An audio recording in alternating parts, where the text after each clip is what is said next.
As you have grown as an artist and as your reach has grown, if you've had any mentors or people around you who have been able to pour into you, give you some wisdom along the way, and how you've been impacted by people like this, to get to where you are now. Yeah, I'm not even going to cap. It's been a kind of lonely road. I feel like as of recently, now I've gotten, more people in my life. But I would say at the beginning, before I found out I could do music, I had like cool mentors and stuff in terms of like my pastors. So I would say I've had mentors outside of music, but not inside of music. So I would say outside of music, I've had mentors in terms of like my church and stuff. I met cool people who like just pour into me, my faith, like my pastors or like small groups that I've been in, different communities. Like I've learned different things over my course of my life, and people have kept me grounded. And a lot of my friends also aren't musically talented, so I would say my friends keep me grounded.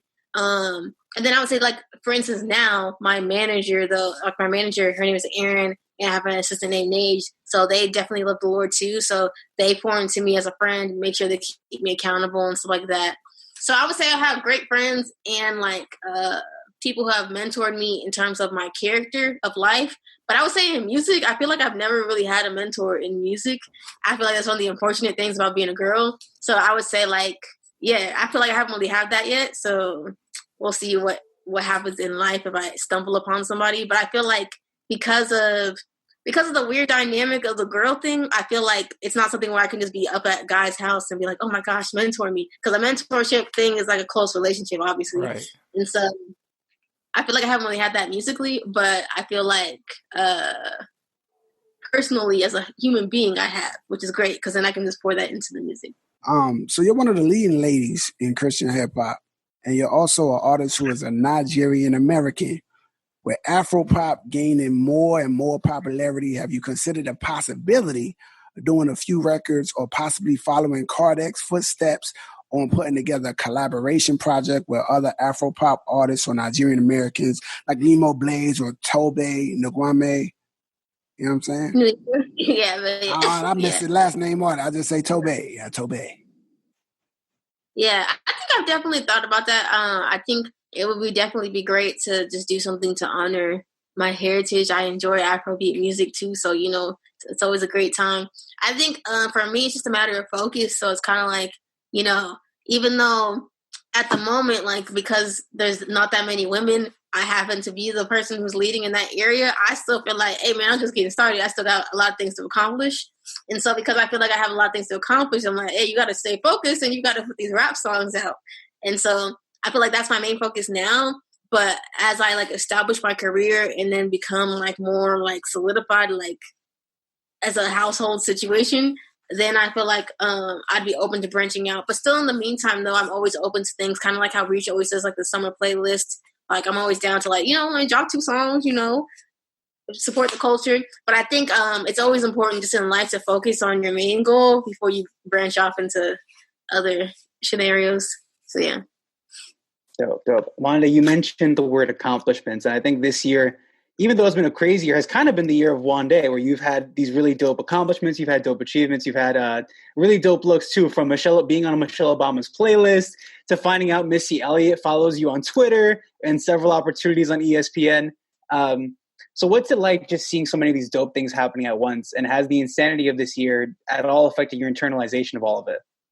No, it's honestly been pretty wild. I'm just wild, like, shout out to God, I feel like that's been a recurring story in my life, like God fighting for me. So I think it's been really lit just to see like the Lord's hand on my life. So it's kind of like, hey man, haters gonna hate, but you can't sleep on God, man. And so I think that's really cool because I feel like that's honestly been a recurring thing in my life. Like even if you look at the whole Reach situation, like, based on normal statistics, it wasn't supposed to work out, but the Lord fought for me, and then I'm out here in these streets. And so I think it's been really cool just to see all these things happen. I think it honestly just adds to my story in terms of people taking God seriously, because a lot of times I'm very like positive. I'm like, hey man, shout out Jesus. But I think with all these things taking place, like a lot of people are like, maybe I should take God more seriously because apparently, you be talking about God and things be working out. So, let me just listen to what this girl's saying. And so I'm just really happy for the success because it broadens just my credibility in terms of my reach, and then just makes people take God more seriously. So I'm like, I'll be telling you, man, God is the move, and so that's my favorite part of the whole aspect. It was so deep, bro. I just was marinating on it. That's what happened. It was just so deep. You know what I mean? Just had to let it sit. Yo, so before getting signed, you worked as an A&R, right? So when you're looking at the landscape of the genre today, there's an abundance of dope females in the game. Are there any ladies in particular that you feel could potentially make a great addition to the Reach roster or any other CHH labels today? I feel like as of the last recent months, I haven't been in-depthly looking as much as I should have. And so I would say I haven't really been like peeping that much, but I would say there's one girl who I enjoy. Her name is Linga. And so I think that she's really dope. Like whenever I see her, I'm like, you remind me of myself. I like this. And so, I think she's super dope because like, I always like people who have like just a genuine character and heart for God, like, but then they also just have the talent. And so I feel like Linga, like, hey man, she's got the sauce, man. You can't replicate the sauce, man. And so, and I think she just legitimately loves God. Like she literally just like graduated from Bible college type stuff. But it's really cool. I think she kind of just gives me like pure spirit vibes, which I enjoy. And so, and then obviously like someone like Cass, but Cass doing her own thing, so she living her life.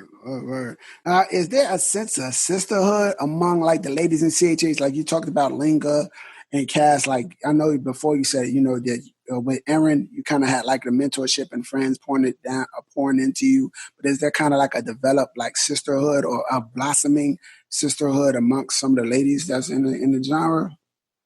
Yeah, I would say it's a work in progress. So I would say in my inner circle, it's like a sisterhood. So like in terms of like the people I see consistently, like Aaron and Nage and stuff. So I would say definitely that is like that. It's like, oh yeah, that's my fam. I would say it's kind of hard, I guess, because of COVID too. Like we're not seeing people in real life, so there's a lot of people who I still need to know more. But I would say I always make an intentional effort to reach out to somebody and like at least try to be their homie. And so it's kind of it's on them to reciprocate the energy. But I would say for the most part, like I always try to be supportive of everybody and like say like, hey, if you need somebody, let me know. And so yeah. But I'll say for the most part, it's there. It's just like now we have to actually see each other in real life. So yeah. Gotcha. Well, switching gears to other people you've collaborated with, Wande, your recent verse on Restored is put as simply as possible fire. And after the Restoration Deluxe album dropped, Aha tweeted out and said, I love how everybody gives Cray their hardest verses, which KB also shared a few years back in discussing his feature on Home Team. So from your perspective, is there like an added layer of incentive or pressure to perform when members of the Reach team are hopping on a song with Lecrae? I would say, that the most eyeballs are going to be on it. So it's like, hey, if there was ever a time to, snap, it's now. And so I would say that's it. But I think one thing that whenever I saw that tweet, I was like, hey, man, because, it's kind of like it's kind of like, I think I've said this before in the past, just like passively, but it's kind of like, oh, if Lecrae told you to write a song, you're going to write a fire song. So it's like, why do you not do that for yourself? And so it's also, dawned upon me to just, I feel like I have a whole new approach to music. So 2021, stay tuned. It's going to be a situation. But it's kind of just like, hey, man, like you can actually die at any moment. So it's like, it's the legacy that you're leaving. Is this something that you're going to be proud of? Or is it something where you're going to be like, oh, well, if I had another song, I would have made it fire. But it's like, make this song fire now. And so I feel like I have like a new approach to just, executing everything with excellence and like executing everything with like a legacy that I want to leave behind. So, yeah. Dang, you said you could die at any moment with like the biggest smile on your face. You could die at any moment. And I was like, cold-blooded. All right, so my final question for you, and maybe I'm not paying attention, but I haven't seen you speak too much about it. So you have something that I don't believe anyone else in this space has. You have a beauty line. So can you talk about Win Beauty and your spirit for like being an entrepreneur? Yeah, so I'm super excited about Win Beauty because I feel like a lot of women just, in our space are neglected in that particular area. And, I feel like beauty products are a lot of fun. And from an entrepreneur perspective, it's actually much better because you don't have to deal with sizes. There's no small, medium, large. It's just, hey, here's the product. Do you like it or do you not? And so from an entrepreneur perspective, it's much easier inventory wise, and you can like broaden, your choices of products. But I think it's also cool because I just like, even with merch, right? I wanted to only sell things that I would actually wear. And then with beauty, I was like, okay, well, these are products I actually like. And, I'm like, let me put my sisters on. So I'm somebody who I always like to put people on to like high quality things that are affordable. So I'm like, if I have access to these high quality beauty products that are affordable, let me show you the ways. And it's kind of a way too, just for me to like pour back into even like girls who are developing as adolescents, because a lot of my fans are teens and stuff like that too. And so sometimes it's like, hey, my mom isn't really into beauty stuff, but I want to be into beauty stuff and figure out how to do this without breaking my bank, but also like loving myself as a human being. So it's a cool way for me to pour into people too, just about like normal beauty and like loving yourself. But then also if you want to enhance certain things, and just be extra occasionally, here's how to apply makeup and all that stuff. So it's a lot of fun. So yeah. Now is WIN an acronym for your name? Yeah. So it's an acronym for multiple things, but WIN, it stands for Wande Shola Network, so that encompasses like the network of all the different things that I do. But WIN is just also just embodying, it means what's important now. So like, focusing on like what really matters in life and like also just the mentality of winning. So yeah, that's what it encompasses. Okay, dope. All right, so Wande, here is your chance. Plug away. Let us know what's going on. What can we look forward to? Obviously, you just dropped the project, so just wherever you want. Here you go. Here's your moment. All right. Well, what's up, y'all? It's Wande. Make sure you go listen to The Decision. You're going to get the raps. You're going to get the bars. You're going to get the high energy situations. I would describe it as part 2 to Iconic from Exit. That's how I describe this project. Also, Win Beauty, Win Gang. So check out Win Beauty. If you want to just see some affordable products for the beauty life, you can give it to your girl, or if you're a girl, you can get it for yourself. And, just support the Win Gang. Follow me at OMG It's Wande. Support the journey. It's a great time. And, support Rapzilla. They be out here doing great things for the kingdom and putting you on to, artists. So make sure you keep up with them so you can keep up with what's going on in, Christian hip hop. We'd love to see it. All right. Wande, good job for getting through the Pen Game 101. I hope you have fun. This was super dope. You have joined the long line of Reach Records people who have done the show. We had Kardak, we had Holvey, KB, who's obviously not there anymore, but he was our first episode. So super exciting. We're trying to get that whole team on here. But you was the first lady, because you the first lady. And she was also the first lady. You breaking it down, 2 snaps up. Hey, get it, that's right. Oh, man. Wande, thank you so much. Have a Merry Christmas. No problem. Merry Christmas. Yeah, Merry Christmas, Happy New Year, and can't wait to see what you got coming in the new year. Hey, let me know when you start making like beard products, because I'm struggling over here. You beauty, you make beauty when you got something for the beast. Let me know. Yeah, man, that's a good idea though. But, all right. Don't forget the bearded ladies either. All right. Oh, man. All right, Wande. Take it easy. Right. See you. Bye.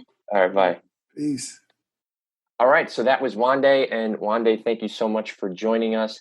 The first lady on the show, another artist from Reach Records who's joining us. She was super dope. She killed the Vegeta bars and almost got a solid 100 on the trivia examination that Eli threw at her. She remembered the songs that Luke threw. So we had a very good showing. Like if we had the judges like Olympics, what would we holding up? It's like a solid 9. She did almost 10, 9.5. So she did dope.